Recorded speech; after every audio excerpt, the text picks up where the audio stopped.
Holidays-nale, adu namma GT Holidays da. GT Holidays, South India's #1 travel brand. You know you are special when you're with GT Holidays.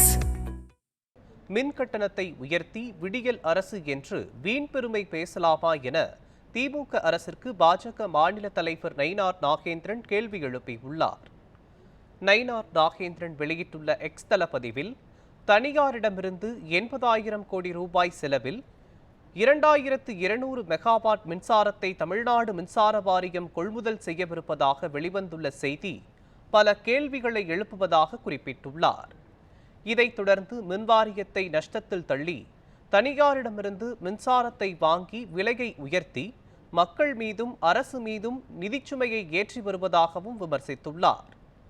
இதையடுத்து மாநிலத்தின் கடன் சுமையையும் மக்களின் மின்கட்டண சுமையையும் ஒரு சேர உயர்த்தி தமிழகத்தை இருளில் தள்ளிவிட்டு விடியல் அரசு என்று வீண் பெருமை பேசலாமா என திமுக அரசை சாடியுள்ளார்.